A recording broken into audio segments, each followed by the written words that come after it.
Assalamualaikum warahmatullahi wabarakatuh. Perkenalkan, kami dari kelompok 7 dengan saya Dini Asia dan rekan saya Muhammad Rafi Abdurrahman yang akan menjelaskan tentang sejarah matematika Hindu-Arab. Sejarah matematika pada peradaban Hindu.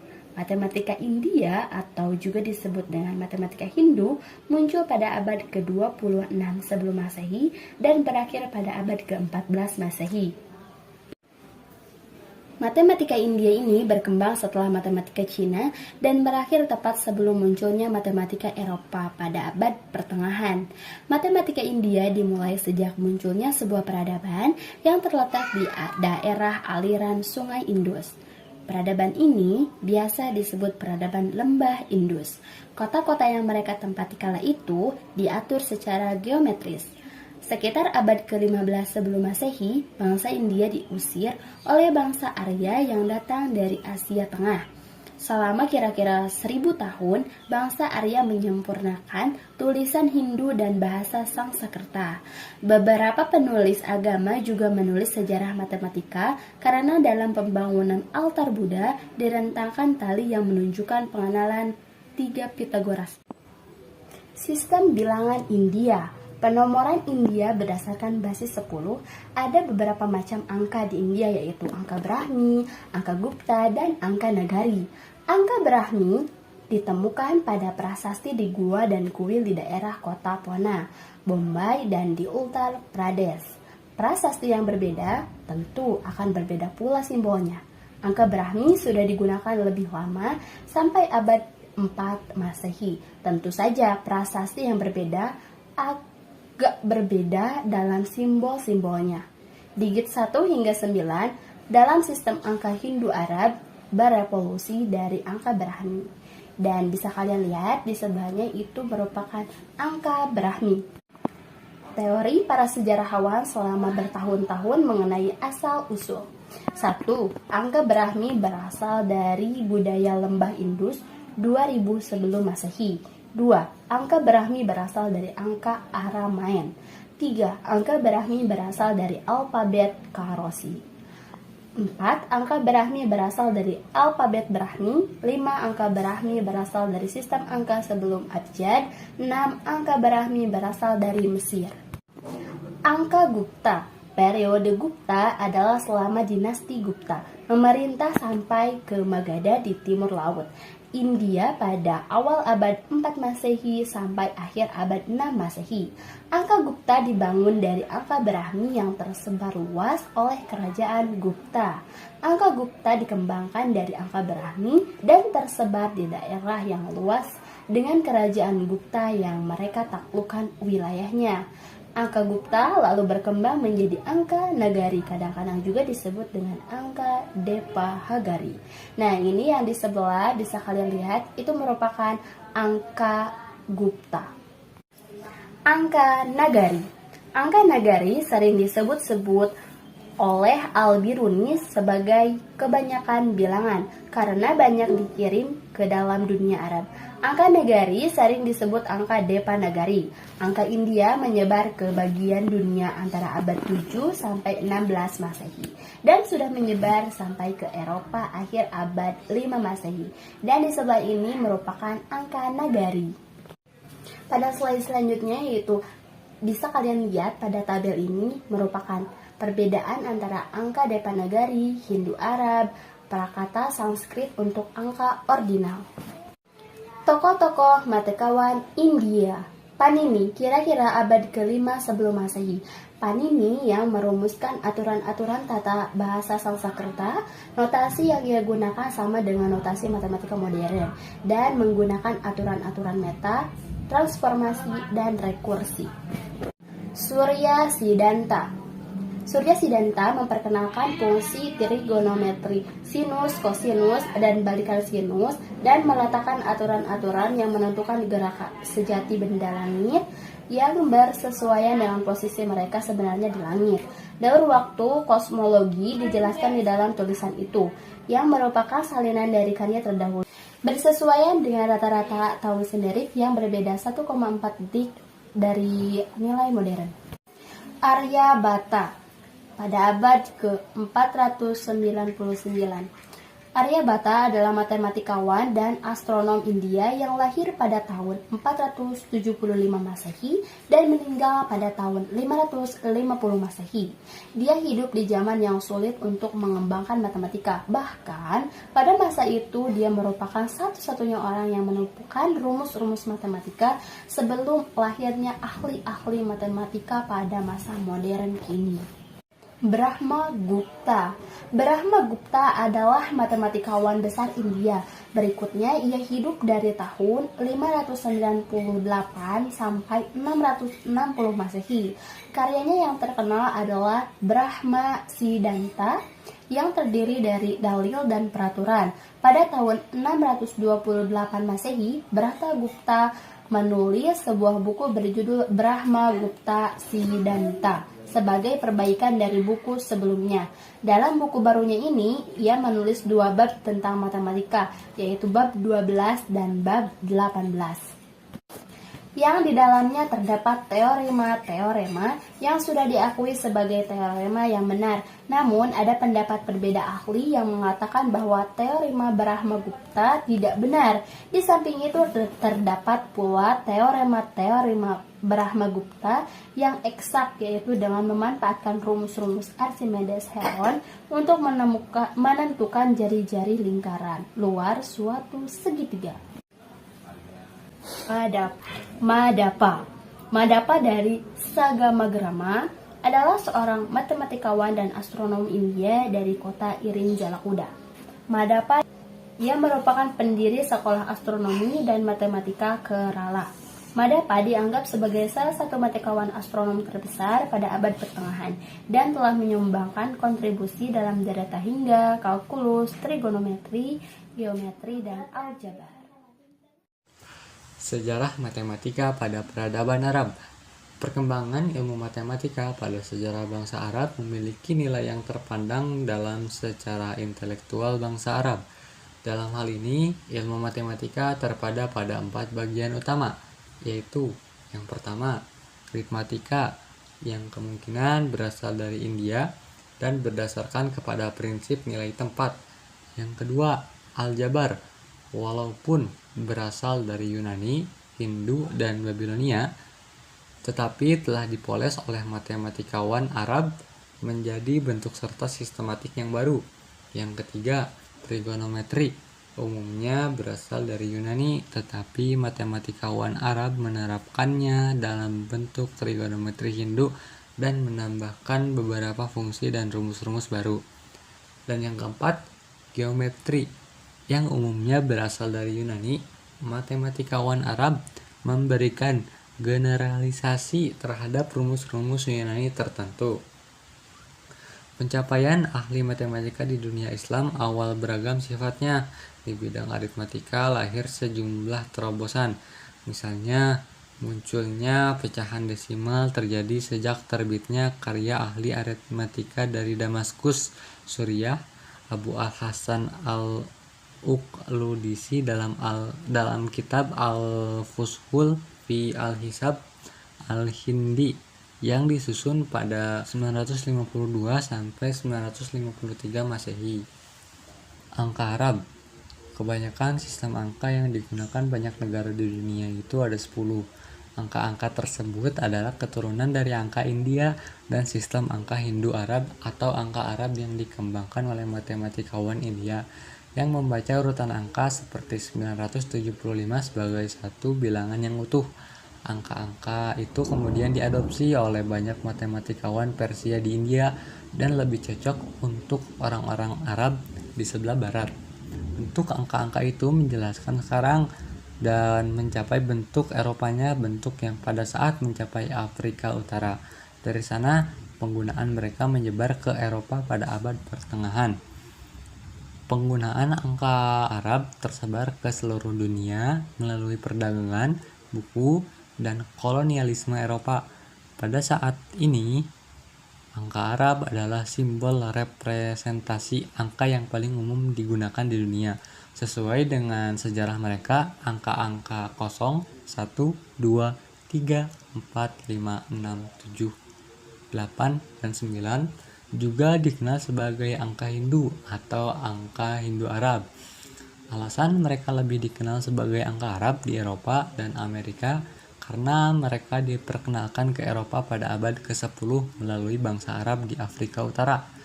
Dahulu dan sampai sekarang, digit-digit tersebut masih digunakan oleh orang Arab Barat sejak Libya hingga Maroko. Di sisi lain, orang-orang Arab menyebut sistem tersebut dengan nama angka Hindu yang mengacu pada asal mereka di India. Namun demikian, angka ini tidak boleh dirancukan dengan angka Hindu yang digunakan orang-orang Arab di Timur Tengah, seperti yang tertera tersebut, yang disebut dengan nama lain angka Arab Timur atau dengan angka-angka lain yang saat ini digunakan di India. Selanjutnya terdapat nomor-nomor dalam bahasa Arab. Yang pertama ada nomor Arab. Angka ini digunakan di dunia saat ini bersama-sama dengan abjad Latin sejak awal abad modern. Sekarang, angka Arab Latin telah menjadi angka internasional dan digunakan hampir di seluruh dunia, bahkan di negara yang tidak menggunakan huruf Latin sekalipun, seperti Cina, Korea, Jepang, India, Thailand, dan lain-lain. Angka Arab Latin digunakan untuk memanfaatkan angka-angka tradisionalnya. Yang kedua, nomor Arab Hindi. Angka ini digunakan bersama-sama dengan abjad Arab, khususnya di negara-negara yang berada di wilayah Arab bagian timur, bisa disebut Timur Tengah atau Semenanjung Arab atau Teluk Arab, seperti Mesir dan Sudan, serta negara non-Arab lainnya seperti Iran, Afghanistan, Pakistan, dan sebagian India. Dan yang ketiga, Arab Hindi Timur.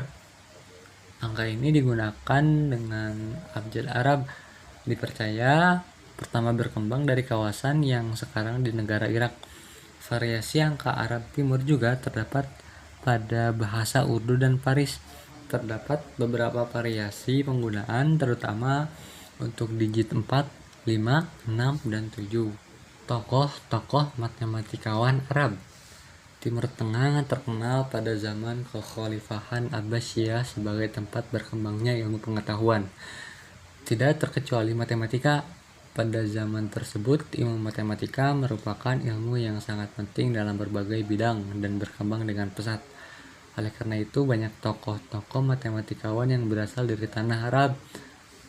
Tokoh-tokoh tersebut merupakan tokoh yang berpengaruh dan terkenal. Yang pertama, tokohnya itu bernama Al-Khwarizmi, ilmuwan muslim, ahli di bidang ilmu matematika, astronomi, dan geografi. Nama lengkapnya adalah Abu Ja'far Muhammad bin Musa Al-Khwarizmi, dan di barat ia dikenal dengan nama algoritme atau algoritme. Dalam bukunya, Al-Khwarizmi memperkenalkan kepada dunia ilmu pengetahuan angka nol, yang dalam bahasa Arab disebut sifr. Sebelum Al-Khwarizmi memperkenalkan angka nol, para ilmuwan mempergunakan abakus, semacam daftar yang menunjukkan satuan puluhan, ratusan, ribuan, dan seterusnya, untuk menjaga agar setiap angka tidak saling tertukar dari tempat yang telah ditentukan dalam hitungan. Akan tetapi, hitungan seperti ini tidak mendapat sambutan dari kalangan ilmuwan barat ketika itu, dan mereka lebih tertarik untuk mempergunakan Raqam al-Binji atau daftar angka Arab, termasuk angka 0. Hasil penemuan Al-Khwarizmi. Dengan demikian, angka 0 baru dikenal dan dipergunakan orang barat sekitar 250 tahun setelah ditemukan oleh Al-Khwarizmi. Tokoh selanjutnya yaitu Al-Kindi. Al-Kindi hidup pada masa penerjemahan besar-besaran karya-karya Yunani ke dalam bahasa Arab. Dan memang sejak didirikannya Bait Al-Hikmah oleh Al-Ma'mun, Al-Kindi sendiri turut aktif dalam kegiatan penerjemahan itu. Di samping menerjemahkan, Al-Kindi juga memperbaiki terjemahan-terjemahan sebelumnya. Karena keahlian dan keluasaan pandangannya, ia juga diangkat sebagai ahli di istana dan menjadi guru putra Khalifah Al-Mu'tasim yang bernama Ahmad. Ia adalah filosof berbangsa Arab dan dipandang sebagai filosof Muslim pertama. Memang secara etnis, Al-Kindi lahir dari keluarga berdarah Arab yang berasal dari suku Kindah, salah satu suku besar daerah Jazirah Arab Selatan. Salah satu kelebihan Al-Kindi adalah mengajarkan filsafat Yunani kepada kaum muslimin setelah terlebih dahulu mengislamkan pikiran-pikiran asing tersebut. Al-Kindi telah menulis hampir seluruh ilmu pengetahuan yang berkembang pada saat itu. Tetapi di antara sekian banyak ilmu, ia sangat menghargai matematika. Hal ini disebabkan karena matematika bagi Al-Kindi adalah muqaddimah bagi siapa saja yang ingin mempelajari filsafat. Muqaddimah ini begitu penting sehingga tidak mungkin bagi seseorang untuk mencapai keahlian dalam filsafat tanpa terlebih dahulu menguasai matematika. Matematika di sini meliputi ilmu tentang bilangan, harmoni, geometri, dan astronomi. Tokoh selanjutnya bernama Al-Kharoji.